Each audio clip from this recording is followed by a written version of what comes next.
Hi guys, and welcome to another video. In today's video we're going to be looking at maces, the meta and sort of usage of them, and yeah, we're going to continue the series. This is the next one on the line. We've done really well so far. These are very popular, so I'm more than happy to continue doing them. Just a quick update for things like the channel. We're close to 300 subs now.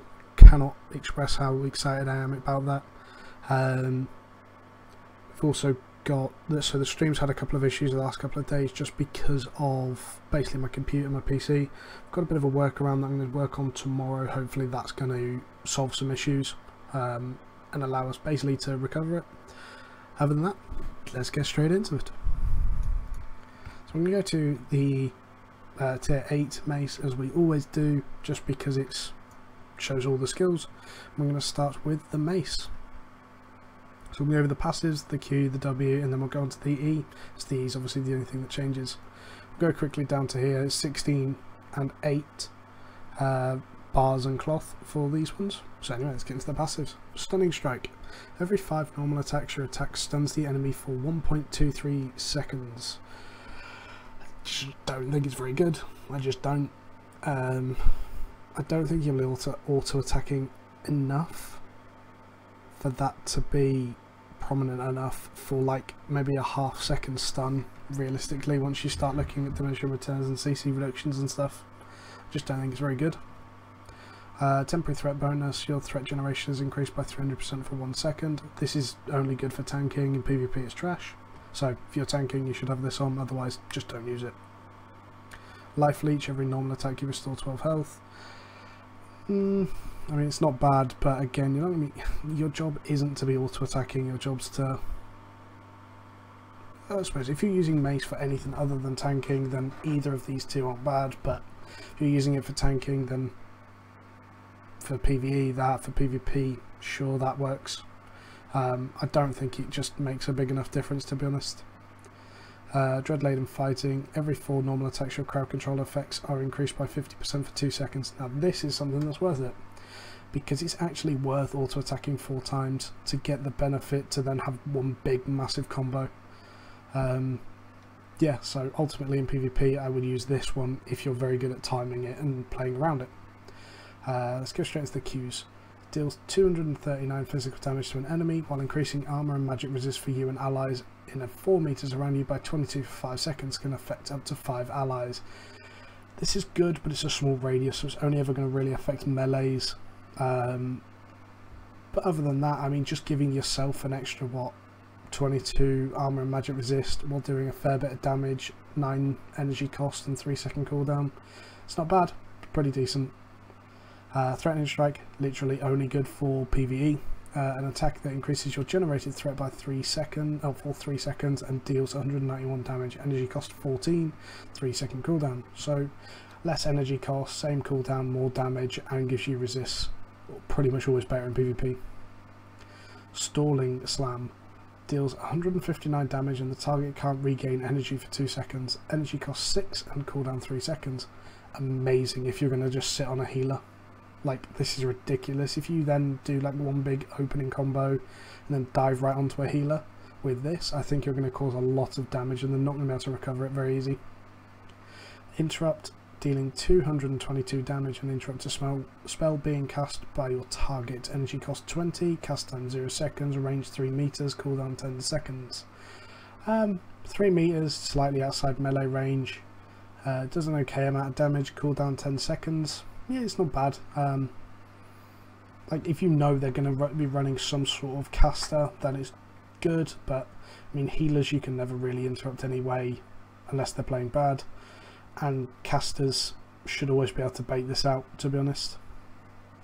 Snare Charge. Jump to a ground target destination, then slam your weapon on the ground, dealing 152 physical damage and root all enemies hit for 7.33 seconds. Energy cost 26, range 9 meters, 15 second cooldown. This ability is amazing. You can just dive onto a team, and as long as you catch 2 or 3, they're rooted, and you can blow them up in seconds because they're You can root them out of position. From that you could run forward and win all the rest of the team away. Your whole group could be, so I saw a group run demonic staff with great mace and frost staff, and they basically, as soon as he went in and did his engage, they womboed everything onto it and the fight was just over. There's nothing you can do about it. Heavy slam unleashes a heavy attack that deals 779 damage to all enemies in front of you. 40 energy cost, 1 second cast time, 15-second cooldown. It's good, but you're a tank. Like, if you're soloing, fine, this is decent. If you're not, don't use it. It bugs me seeing tanks try and DPS. I don't think it's very good, and you would do so much better using snare charge in PvP than trying to get one big wombo damage thing off that's either going to get interrupted or just ignored when you run out of it. Pull area pulls all enemies in a 7-meter radius around you towards your position and creates additional threat on enemies hit. Pretty damn good, especially if you're running, again, another wombo combo sort of team. You can do a lot of damage with this in the right scenario, but you have to be coordinated and organised with it. I don't think this is the one to be using with pugs. I think this is the one to be using in that big guild group. I don't know if I went over the energy cost and cooldown, so we'll go over that now. Energy cost at 43 and cooldown 30 seconds. So it's not it's an okay cooldown. It's not great, but the energy cost is quite high. But again, it's not bad considering what it actually does. It pulls everyone around you in 7 meters.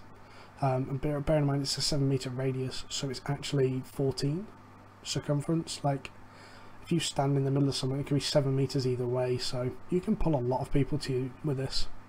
Then on the E, silences the target for 14.89 seconds and deals 249 damage, while also removing any active buffs on the enemy. This includes HOTS. Yes, this includes HOTS. That is ridiculous. It's very, very strong. People don't use it. They really should be. So you can remove, like, silencing them for a long time is good.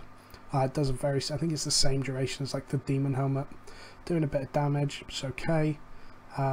Removing any active buffs on the enemy. You could remove just a divine shield from the divine holy staff, the seed from nature staff. Like, you can do so much with this. People really underestimate it, and it's very good. But yeah, let's move on to the next one. So we're going to go on to the flail. The only thing that changes is obviously the E. Root prison. Roots you and enemies around you for up to 4 seconds, ignoring enemy crowd control. After the channel ends, enemies will stay rooted for 1.5 seconds. The channeling also creates threat on creatures hit. So it's a 0.5 second cast time, but it is also a channel. So you channel this for the full duration. With a 30-second cooldown, it does no damage. I just don't think this is very good, to be honest. Like, you're going to get interrupted. You could get wind walled away, I believe. If you can't, then fine. It does say ignoring enemy crowd control, so you might be able to just stop it being interrupted, but I mean, I just don't see it being very good. You could jump in with snare charge and then do this and keep them perma-rooted, but that's only so it's very wombo combo-y. If you don't blow them up in that time, I think the fight would be over. And heavy mace, my favourite tanking weapon in the game. Battle Howl silences all enemies in a 5.5 meter radius around you for 8.83 seconds. Removes all positive status effects on them. Also generates threat on all enemies hit. 38 energy cost, 20-second cooldown. You imagine this with a silence straight after. I mean, in fairness, I'm saying you imagine it. That is the combo at the moment. That's what people are using. It's very strong. And yeah, you jump into a team with that. You remove all the HOTS, all the positive effects. Silencing in a whole team, you can go real big sort of damage into that. It's really, really strong. We're going to move into Bedrock Mace, which is the tier 1 artifact. Brute Force, knock an enemy 30.94 meters away and stun him for 9.27 seconds. Every enemy hit by the knockback target will also be stunned for the same time. Deals 115 physical damage.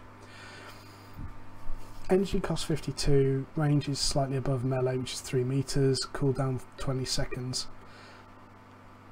Every time I've looked at this, I think it's been trash, but now I look at it, I think there's potentially things you could do with it. Like, how many times would you have won a fight if you just took someone out of it? If a tank could just jump in, snare charge, jump into a team with snare charge, and then run to like the edge and knock them away, like knock the person that managed to get out of it away, and stun them outside, they'd be 4v5.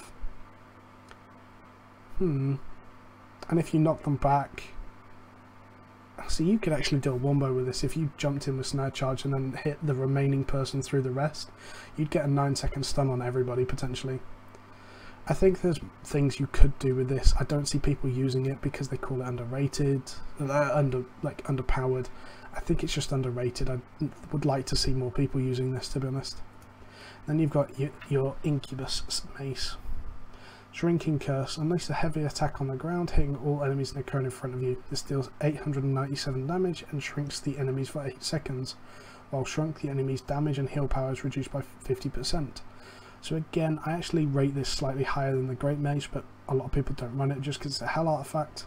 We'll go over the energy cost a sec. Energy cost 60, range 10 meters, massive range by the way. Cooldown 20 seconds. So you could jump in and snare charge, grab 3 people and then hit them all with this. They're going to do no damage. You can guarantee hitting them. You're going to do like 1,000 damage if you're hitting 3 people. Yeah, you could do some real work with this, I think. So to go over maces, they seem a very initiator. I think that snare charge is just amazing, especially since it's on a W. The damage itself is terrible, but you're the playmaker for a team. You aren't meant to be the carry, you are the playmaker. But yeah, so other than that guys, like, comment, subscribe to the normal stuff. I'm working on the video to break down the tier 1 to tier 4 challenge. I recommend everyone try that, by the way. Feel free to post your results. I'll be very interested to hear. I'm going to edit it all up and hopefully knock it down to like 3 20-minute videos, split over like 3 days. But other than that guys, thank you for watching and catch you later.